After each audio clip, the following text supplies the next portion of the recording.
Hola, ¿qué tal? Ahora vamos a ver el abordaje pediátrico de los errores innatos de la inmunidad. Yo soy el doctor Néstor Meneses, alergólogo e inmunólogo pediatra. El objetivo de esta sesión es que ustedes como pediatras tengan los conocimientos necesarios para que reconozcan cuáles son los signos y síntomas de los errores innatos de la inmunidad, que los aprendan a identificar y esto los lleve a que adecuadamente puedan dirigir al paciente hacia un servicio o un centro de referencia de estos errores innatos, que sea oportuno sin que ustedes pierdan tiempo y sobre todo para mejorar el pronóstico del paciente. El contenido es definición, cómo vamos a sospechar estas enfermedades, cuáles son los datos de alarma que podríamos detectar en el consultorio, cómo se clasifican estos errores innatos de la inmunidad, la epidemiología, el abordaje y algunos patrones de presentación y cómo realizar el abordaje de acuerdo a cada patrón. Los errores innatos de la inmunidad antes se conocían como inmunodeficiencias primarias, pero en el año 2017 cambió de nombre para englobar un espectro más de la enfermedad y ahora se conocen como errores innatos de la inmunidad. Son un grupo de heterogéneo de trastornos en donde hay un defecto, puede ser en el funcionamiento del sistema inmune o también a veces en el número de las células que componen el sistema inmunológico. Y todo esto nos va a llevar a una mayor susceptibilidad de infecciones o también pudiera ser de algunas otras enfermedades como enfermedades autoinmunes o malignas. El origen de estos defectos es intrínseco o también puede ser genético. Y hasta la fecha, actualicé este dato que venía hasta el 2019, hasta diciembre, se conocen 454 enfermedades de los errores innatos de la inmunidad. Cuando yo salí de la residencia eran más o menos 350, pero según las publicaciones se dice que más o menos han ido descubriendo nuevas enfermedades como en número de 20 por año.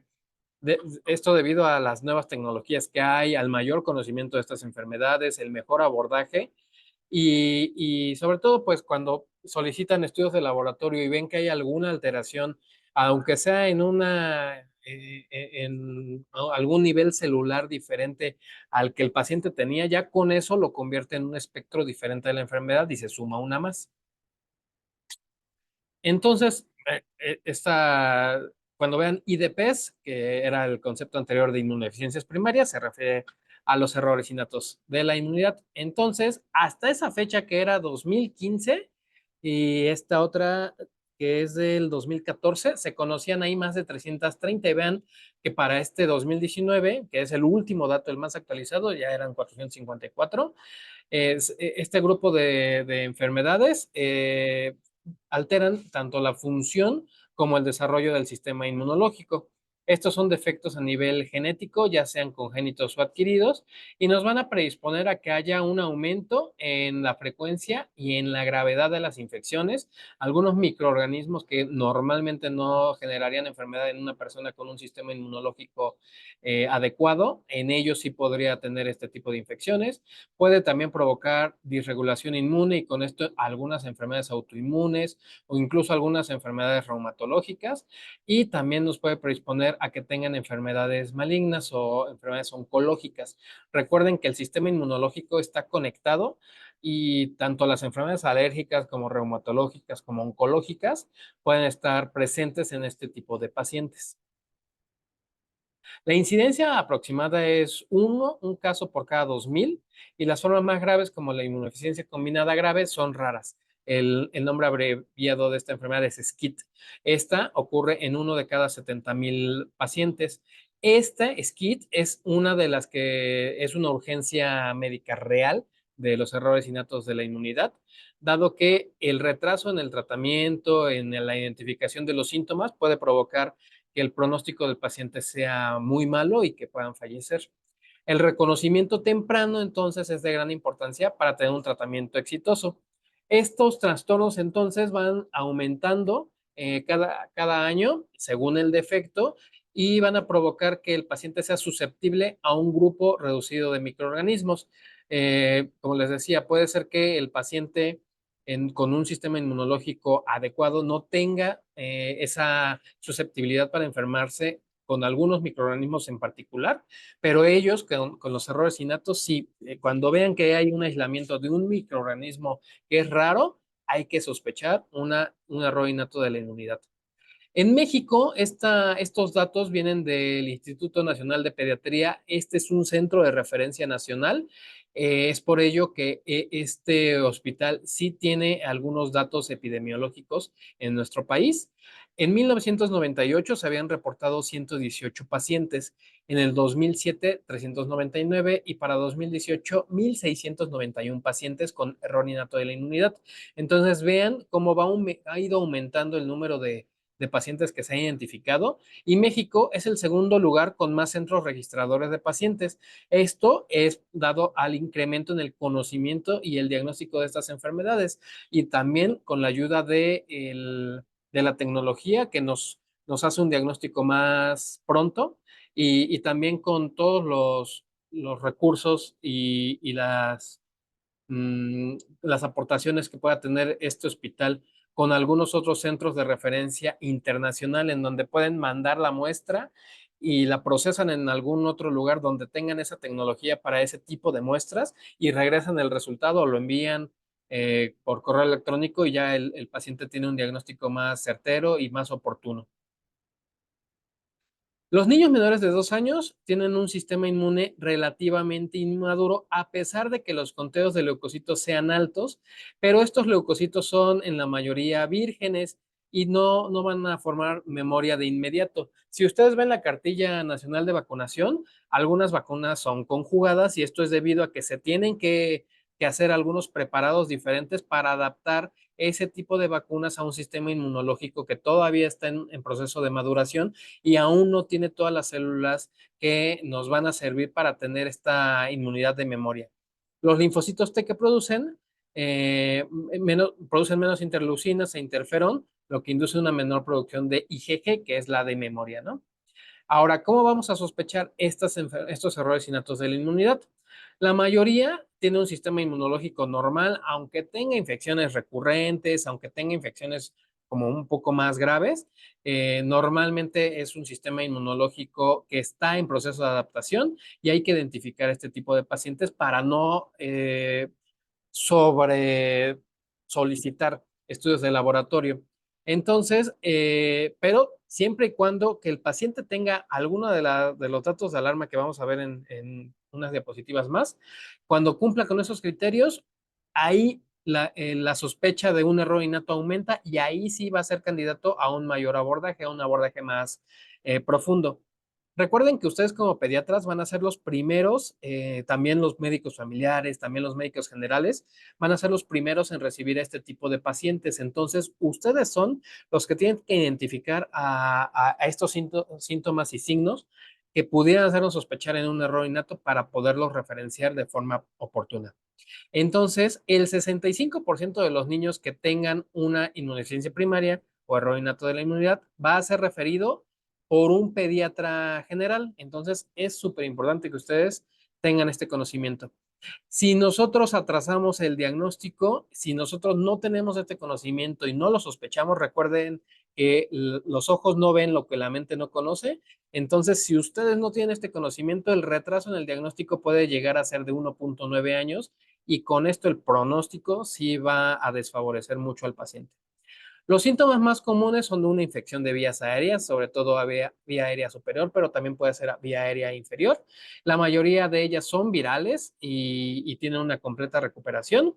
Y también pueden presentar infecciones recurrentes que tengan siempre la misma enfermedad, que tengan siempre el mismo aislamiento del mismo microorganismo. Ahí podría ser una sospecha de que tienen un error innato. Entonces, también se pueden presentar con falla de medro, manifestaciones a nivel cutáneo. Recuerden que la piel es como uno de los órganos que principalmente se ven afectados tanto en enfermedades alérgicas como aquí en errores innatos y también que tengan datos de alguna enfermedad autoinmune. De los niños que son enviados a un centro de referencia por infecciones recurrentes, la gran mayoría, el 50%, van a ser sanos. Un 30% van a tener alguna enfermedad atópica y un 10% pueden tener un error innato de la inmunidad. Entonces, es importante que aunque sea, ustedes piensen que es pura alergia, es importante que ustedes sepan que un niño con una enfermedad alérgica puede tener también un error innato. Entonces, habrá que hacer un abordaje adecuado. Algunas enfermedades crónicas también pueden predisponer a que el paciente tenga infecciones recurrentes y también pueda tener alteración del sistema inmune y que pueda tener aislamientos del mismo microorganismo. Aquí en la consulta de alergología sí me han enviado pacientes que tienen un diagnóstico ya muy marcado de alguna otra enfermedad, como por ejemplo niño hipotónico, y que pues eso los predispone a que tengan infecciones recurrentes y de todos modos los envían para hacer un abordaje para descartar algún error innato de la inmunidad y hasta la fecha pues todos han salido sin errores innatos, ¿no? Entonces es importante saber que si ya tienen alguna otra enfermedad que los predisponga a infecciones recurrentes, pues ese será el diagnóstico más probable. Estos niños con síndrome hipotónico van a tener un reflejo de la tos deficiente, van a tener una alteración en la deglución, puede que tengan antecedentes de cateterismos frecuentes, alteración miccional y también alteraciones en la barrera de la piel que generen infecciones.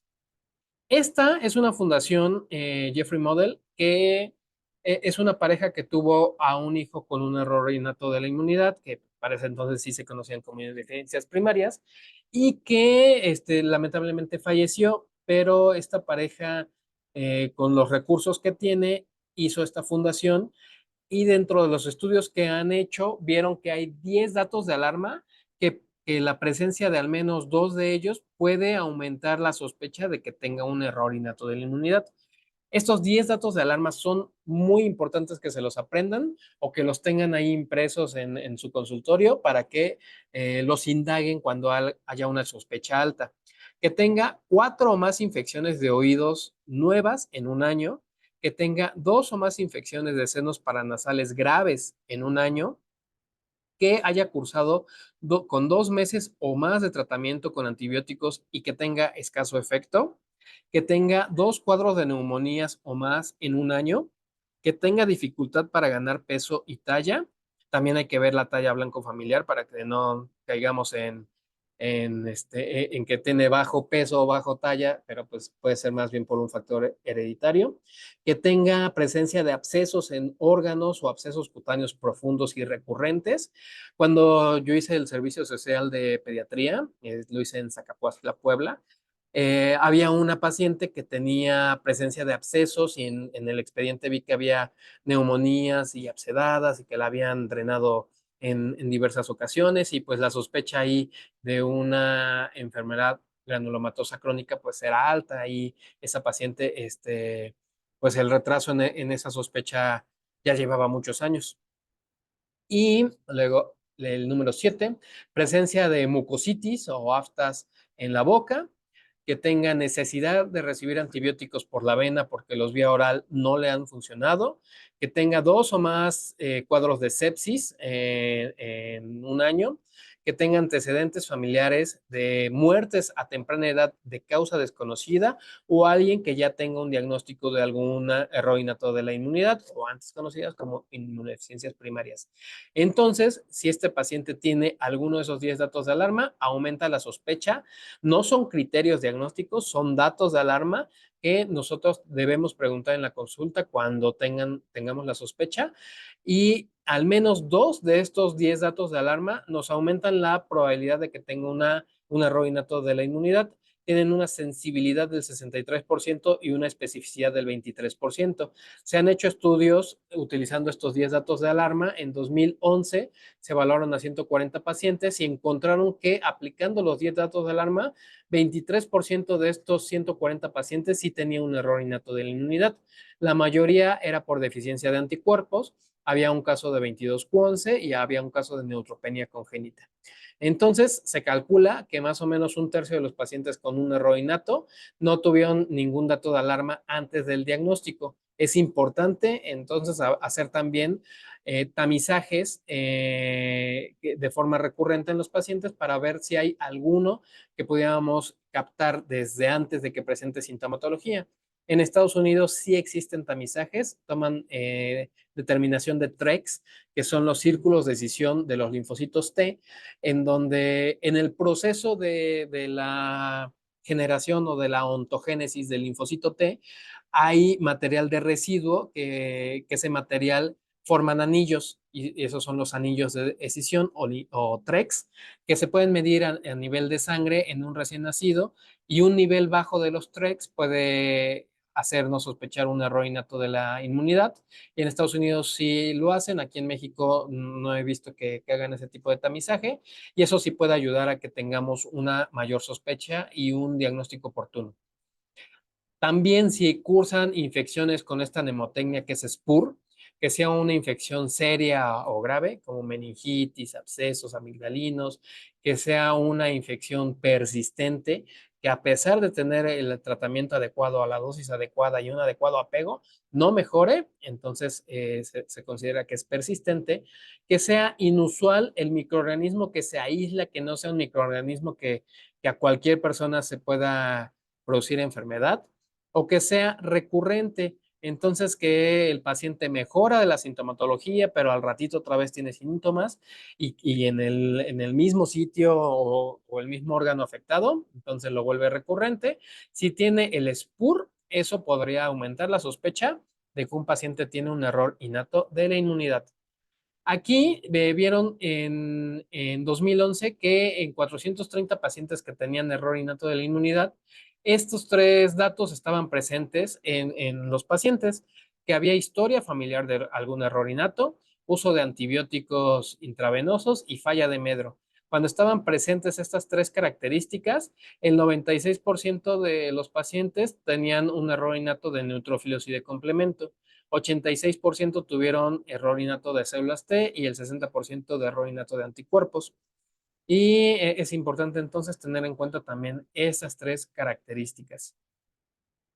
Hay una clasificación de la de la Unión Internacional de Sociedad de Inmunología, en donde hay un comité de expertos de los errores innatos de la inmunidad. Y en 2022, esta clasificación la han ido actualizando. Esta es la más actual. De hecho, yo cuando hice la residencia me quedé en que eran 9 y ahorita ya son 10. Y estos son que se pueden englobar en 10 tipos de enfermedades, todos estos errores innatos. Pueden ser inmunodeficiencias combinadas, inmunodeficiencias combinadas con hallazgos característicos o síndromes sintomáticos, deficiencias predominantemente de anticuerpos, enfermedades de disregulación inmune, defectos congénitos en el número y o función de fagocitos, defectos que involucran la inmunidad innata, trastornos autoinflamatorios, deficiencias del complemento, fallas en la médula ósea y fenocopias de errores innatos de la inmunidad. Entonces, si ustedes, existen publicaciones que, no sé, digamos, le dan clic aquí, ¿no? En la número 1 y les arroja todas las enfermedades que se engloban en esta casilla, ¿no? Son muchísimas y les digo, solamente con que haya una variación en algún resultado de laboratorio, lo convierte en un espectro diferente de la enfermedad y el abordaje puede que cambie o que sea muy similar, pero en algún aspecto puede que sea diferente, el pronóstico puede que sea diferente. Entonces es importante que sepan que cada una de ellas engloba a muchísimas de las enfermedades, pero las podemos resumir en estas 10 de la clasificación de la IUIS en 2022. ¿Y cuál es la inmunodeficiencia más frecuente? Esto va a depender del lugar de la publicación. En Europa, la más frecuente son los trastornos predominantemente de anticuerpos, seguida de las deficiencias del linfocito T, después de los trastornos de fagocitos. Aunque en realidad la más frecuente, aunque es asintomática, es la deficiencia selectiva de IgA. Muchas veces el paciente tiene deficiencia y puede cursar una vida habitual, sin complicaciones, sin procesos infecciosos recurrentes, y hasta que lo transfunden, puede hacer un cuadro de anafilaxia porque tiene deficiencia de IgA y pues su cuerpo no está acostumbrado a esa sustancia y podría provocar una reacción de ese tipo. Entonces, esta es la más frecuente, pero es asintomática en la mayoría de los casos. Hay algunos casos donde sí puede tener alguna alteración en la clínica. Y en Latinoamérica, la CID es la Sociedad de inmunodeficiencias en Latinoamérica. Aquí se vio que la más frecuente es también la deficiencia de anticuerpos, pero aquí seguida de los síndromes bien definidos y después de las inmunodeficiencias combinadas. Entonces va a depender de dónde venga su paciente. Tiene una incidencia global, entonces quedamos de un caso entre 2,000 hasta 10,000, un caso por cada número de habitantes, y la prevalencia en la población general puede ser de 1 a 10,000 hasta 12,000. Hay mayor incidencia en donde hay comunidades con consanguinidad o donde hay menos de 3,000 habitantes en la población. También, aunque no sean familiares directos, también se considera que tienen este riesgo. La proporción en niños es más en hombres que en mujeres, pero en adultos esta proporción se iguala. Hay algunas diferencias entre deficiencias primarias y secundarias, entonces también debemos estar alertas ante la posibilidad de una inmunodeficiencia secundaria que puede ser condicionada por desnutrición, diabetes, aislamiento, estrés, radiación. Entonces, cualquiera de estos factores pudiera predisponer al paciente a que pueda tener una inmunodeficiencia secundaria. En el interrogatorio, entonces, tendríamos que hacer preguntas dirigidas para también descartar una inmunodeficiencia secundaria. Ahora vámonos por pasos. ¿Cuál sería el primer paso en el abordaje de este tipo de pacientes? Una historia clínica, y esta historia clínica debe ser detallada. Primero ver entonces factores de consanguinidad o el número de habitantes en la población donde las personas viven. A veces ni se enteran que son familiares, o sea, yo he escuchado casos en el que cuando van al funeral de un familiar lejano o puede ser más o menos cercano, ahí se encuentran y, oye, ¿tú qué haces aquí? No, pues era mi abuelito, ¿no? Y el tuyo, pues era mi bisabuelo, ¿y cómo? Y tenemos, no sé, familiares, sobrinos que se casaron o así, y ellos ni siquiera sabían que podían tener algún familiar, cercano, ¿no? Entre ellos. Edad de caída del cordón umbilical, esto, la onfalorexis es muy importante preguntar, sobre todo por defectos en la fagocitosis. Muchos pediatras a veces cuando les hago esta pregunta no conocen a qué edad es lo normal que caiga el cordón umbilical, entonces para que se les grabe ese dato se los voy a dejar de tarea, vean hasta qué rango es lo máximo que tenemos para pensar en una onfalorexis normal. Dentición, a veces hay falla en la decidua primaria, que es la retención de dientes primarios, o sea, los dientes de leche. No caen los dientes de leche y ya están naciendo los dientes secundarios, los permanentes. Y eso también puede hablarnos de algún defecto, sobre todo en el síndrome de hiper-IgE, pero hay algunas otras enfermedades de los errores innatos que también pueden presentar este dato. Lesiones a nivel de la mucosa oral, que vimos que también puede ser un dato de los datos de alarma de la Fundación de Jeffrey Model, infecciones recurrentes, recuerden la nemotecnia de Spur, presencia de infecciones en hermanos o muertes a edades tempranas de causa desconocida. Entonces, si ustedes preguntan y, sí, se murió cuando tenía 2 meses, pero pues fue porque se cayó del caballo, pues ahí sí es una causa conocida, o si era cardiópata, pues es una causa conocida, ¿no? Pero cuando fallecen y no descubrieron cuál era la causa, entonces probablemente no dio ni tiempo de abordar una inmunodeficiencia primaria, un error innato de la inmunidad, y que ese sea un antecedente de importancia para el paciente. Luego, en esta primera etapa, después de la anamnesis, de la historia clínica detallada, un examen físico también, incluyendo el peso y la talla, y percentilando cada uno de ellos, podemos hacer un conteo de leucocitos con su diferencial y también niveles cuantitativos de inmunoglobulinas, ya sea IgG, IgM, IgA, también la IgE, pero eso tal vez habla más como de enfermedades atópicas. Y estas hay que percentilarlas. Recuerden que ustedes tienen sus percentilas en el Harrier Lane y siempre, siempre, siempre tenemos que echar un vistazo. No se confíen en su memoria, siempre vean cuáles son, incluso de dosis de medicamentos, de valores normales de algunas sustancias. Siempre, siempre vean y corroboren esos datos. En el caso entonces de las inmunoglobulinas, en el Harriet tenemos los valores normales de acuerdo a la edad. Entonces, siempre habrá que percentilar estos valores, porque muchas veces se confían en los valores de referencia del resultado del laboratorio y esos resultados de referencia a veces están adaptados para edad adulta, ¿no? Y la segunda etapa sería buscar estos laboratorios. Una respuesta específica de anticuerpos, que esto puede hacer con las vacunas, ver si sí generaron anticuerpos para estas vacunas, o una respuesta a la vacuna antineumocócica, un valor pre y un valor post de los anticuerpos generados por la vacuna. Entonces, esto es para niños mayores de 2 años, por lo que les decía que el sistema inmunológico todavía no está completamente maduro antes de esa edad. Entonces, esta vacuna, vamos a tener una determinación basal de los anticuerpos y después aplicamos la vacuna y tomamos una determinación posterior a la aplicación para ver si hay un cambio en el porcentaje de anticuerpos y ver si el paciente realmente sí está generando una respuesta inmune adecuada.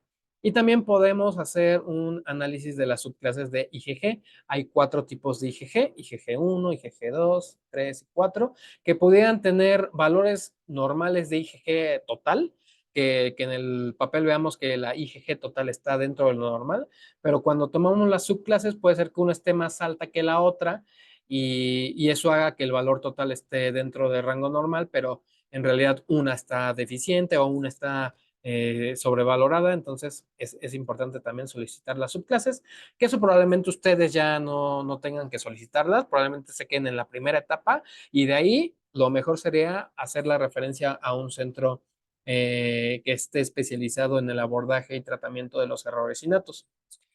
El tercer paso en la evaluación de los errores innatos va a ser pruebas intradérmicas de cándida y tétanos, marcadores de superficie de los linfocitos T, linfocitos B, linfocitos NK, y estudios de los linfocitos con estudios de antígenos. Esta se puede hacer usando estimulación de mitógenos y de antígenos. Y también vamos a valorar el estallido oxidativo. Si es que hay una sospecha, sobre todo de enfermedad granulomatosa crónica, se puede hacer con nitroazul de tetrazoilo o con el 1,2,3 de hidrorodamina. Si tienen una opción de cualquiera de las dos, el 1,2,3 de hidrorodamina es más confiable. Y cuando soliciten la cuenta diferencial de los linfocitos T con sus diferenciales CD3, CD4, CD8, CD6, 56, 19 y 20, tenemos también que percentilarlos y también esas percentilas las encontramos en el Harriet y también es de acuerdo a la edad. 0 a 1 mes, 2 a 6 meses, 11 a 15 años, masculinos y femeninos después de los 16 años. Entonces hay que ver tanto el porcentaje como el total y hay que ver los marcadores que sean positivos. Todos los linfocitos T van a ser CD3 positivos y si tienen CD4 negativos, CD8 positivos, entonces estas son las CD8. Cuando tengan CD8 negativo y CD4 positivo, entonces son los linfocitos T CD4. Cuando tengan el marcador de CD16 o 56, son las natural killer. Y cuando tengan 19 y 20, van a ser los linfocitos B. Siempre tenemos que hacer las percentilas de cada una de ellas cuando tengamos esos resultados, ¿no? La cuarta etapa en la evaluación ya va a ser como un poco más complejo, ya puede tener como más dirigida la sospecha de algún error innato. Podemos pedir evaluación del complemento, mediciones enzimáticas de ADA o PNP, que estas las vamos a ver en el SCIT, estudio de fagocitos, estudio de citotoxicidad de la CNK, etcétera, ¿no? Todos estos ya van a ser en una cuarta etapa que, como les recomiendo, esto debería ser ya en un centro de referencia. Ahora, estos son algunos patrones de presentación que los pacientes puedan presentar y que nos hagan sospechar que tengan un error innato. Es muy importante que ustedes los identifiquen.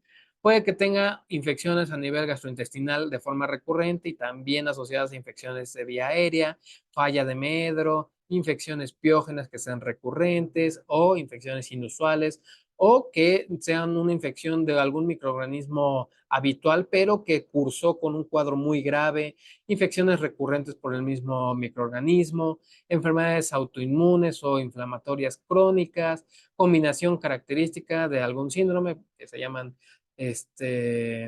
los síndromes ya característicos, que puede ser como Wiskott-Aldrich, ataxia telangiectasia o angioedema, ¿no? Cursen con eso, también es un error innato. Entonces, el primer patrón de presentación vamos a tener que tengan infecciones a nivel gastrointestinal y de vía aérea recurrentes. Y aquí, cuando tengamos sospecha de un error innato, entonces puede ser a nivel de anticuerpos, a nivel de fagocitos o alguna inmunodeficiencia secundaria como infección por VIH o un síndrome bien definido, como puede ser Wiskott-Aldrich, ¿no? O también alguna alteración en el complemento. Cuando no tengan algún dato para sospecha de error innato y que tenga también infecciones gastrointestinales y de vía aérea recurrente, entonces pudiera tener algún proceso alérgico, hipertrofia adenoidea, reflujo gastroesofágico, inhalación de cuerpo extraño, etcétera, ¿no? Es más frecuente que no tengan error innato a que tengan error innato. Entonces, siempre váyanse de lo más frecuente a lo menos frecuente en el abordaje de este tipo de pacientes. ¿Y qué vamos a solicitar en el abordaje de los pacientes que tengan estas características? Una biometría hemática con su diferencial y niveles de las inmunoglobulinas. Esta sería la sospecha si estoy buscando alguna de estas alteraciones, como vimos en la diapositiva anterior, y si sí sale con alguna alteración y de acuerdo a estos resultados, entonces pues ya podríamos hacer estudios más dirigidos, con una sospecha ya más específica, pero les repito, es mejor enviarlo a un centro de referencia. Cuando tenga falla de medro desde la infancia y que aparte esté con cuadros diarreicos de forma habitual y que sean intratables, que le den mucho tratamiento para estos cuadros diarreicos y que nomás no mejore, pueda, si es el caso de un error innato, tener deficiencias de células T, un SCID, una combinada grave o VIH. Y el abordaje de estos pacientes va a ser biometría hemática con inmunoglobulinas, estudio para descartar infección por VIH y una subpoblación de linfocitos. Cuando cursen con infecciones piógenas recurrentes que tengan abscesos, ya sea en órganos internos o subcutáneos, la alteración puede ser en un efecto congénito en los granulocitos, como una enfermedad granulomatosa crónica, pero hay algunas otras. Y aquí pues, nos puede afectar tanto el número como la función de la fagocitosis o ambas cosas.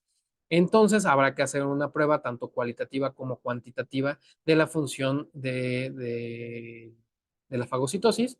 Cuando no cursen con un error innato, entonces puede ser una disrupción en la piel, que tenga eczema o quemaduras, o colonización por Staph aureus. Recuerden que los pacientes que tienen dermatitis atópica por los cambios que se generan por la enfermedad, cambios en el pH, etcétera, puede estar mayormente colonizado por Staph aureus, la piel. Neutropenia por fármacos, neutropenia benigna de la infancia o malignidad hematológica.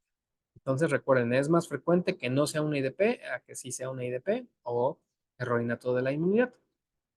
Eh, Así más o menos, así era la paciente de mi servicio social, ¿no? Que tenía abscesos. Cuando yo la conocí tenía aquí en el cuello y uno a nivel axilar. Y la tuvimos que, bueno, yo no, el cirujano la tuvo que drenar y el tratamiento farmacológico. Y el abordaje que le hicimos para sospecha de granulomatosa crónica. También podemos solicitar biometrías hemáticas seriadas, pero esto solamente en caso de que la sospecha sea altísima, porque se tienen que pedir 3 biometrías hemáticas por 3 a 6 semanas en caso de que sospechemos una neutropenia cíclica, para que nosotros, como es cíclica, no siempre va a estar en niveles de neutropenia, puede tener valores normales de neutrófilos, y para que nosotros determinemos o encontremos qué tan cíclico es este patrón del paciente, sí tenemos que pedir muchas biometrías hemáticas. E imagínense un piquete 3 veces por semana por hasta 6 semanas, es mucho en pacientes pediátricos y también en los adultos sería mucho. Entonces, la sospecha tiene que ser muy alta para que nosotros indiquemos este estudio. Y si continúa con abscesos, sin neutropenia, los niveles de las inmunoglobulinas son normales y el complemento también es normal, entonces ya podríamos solicitar una prueba de función fagocitaria, la, la NBT o el 1,2,3 hidrodamina, ¿no? Y cuando hay infecciones inusuales o curso inusualmente grave de las infecciones, que sean por algunos microorganismos conocidos como oportunistas, podríamos sospechar que tenga una deficiencia de linfocitos, un VIH, Wiskott-Aldrich o alguna alteración a nivel de la inmunidad innata. Y cuando no se trate de un error innato, una inmunodeficiencia secundaria o algún proceso oncológico o por desnutrición, enfermedad crónica o por terapia inmunosupresora. Entonces recuerden, es más frecuente este lado que este lado. En el abordaje vamos a solicitar lo mismo, biometría hemática, inmunoglobulina, descartar VIH y su población de linfocitos. Cuando existan infecciones recurrentes por el mismo microorganismo, entonces aquí la sospecha va a ser un poco más dirigida. Si tiene infecciones por encapsulados, hay que sospechar un error innato a nivel de los anticuerpos. Meningococo, la alteración puede estar a nivel del complemento, cándida a nivel de los linfocitos T, o micobacterias, alteración en el eje del macrófago con las células T. Aquí cada componente del sistema inmunológico nos va a proteger para cierto tipo de microorganismos. Entonces, cuando falla en algún nivel del sistema inmunológico, la alteración puede provocar que nos infectemos de forma recurrente por microorganismos con algunas características similares. Entonces, habrá que hacer esta sospecha dirigida, ¿no? Si está con cirugía del vaso, que se lo hayan tenido que quitar, entonces pues ahí también hay que hacer profilaxis con vacunación. Aquí, cuando no se trata de un error innato, puede ser por una exposición continua, porque tenga un tratamiento inadecuado, entonces habrá que checar todas las recetas que le hayan hecho el paciente, las dosis, el tiempo por el cual recibió el tratamiento. También puede ser algún defecto anatómico, entonces habrá que solicitar algunos estudios de imagen o solicitar apoyo por alguna otra especialidad, como puede ser otorrinolaringología o fístulas en meningitis recurrentes. Y el abordaje va a ser con biometría, inmunoglobulinas, seguimiento con cultivos, o para el caso de meningococo, la función del complemento. Y para el caso de infecciones por micobacterias, pues la alteración a nivel del eje, ¿no? Que va a ser interleucina e interferón. Y también si se trata de un cuadro que curse con enfermedades autoinmunes o inflamación crónica, puede ser alguna enfermedad linfoproliferativa. Aquí la sospecha de un error innato puede ser una inmunodeficiencia común variable, puede ser una linfohistiocytosis hemofagocítica o puede ser un síndrome linfoproliferativo autoinmune. Cuando no se trate de un error innato, la enfermedad puede ser un lupus o citopenias asociadas a enfermedades de base. Entonces habrá que igual hacer el abordaje con una sospecha alta. Y un síndrome, una enfermedad con características muy bien definidas. Entonces aquí, de acuerdo a esas características, podríamos sospechar si se trata de un defecto en la reparación de ADN, un síndrome de hiper-IgE, una microdeleción a nivel de 22q11, que pudiera darnos un síndrome bien definido, en donde las características de los pacientes nos hagan la sospecha como ya más específica y que nosotros podamos hacer el abordaje como más dirigido, ¿no? Sin tener que solicitar todos los otros estudios.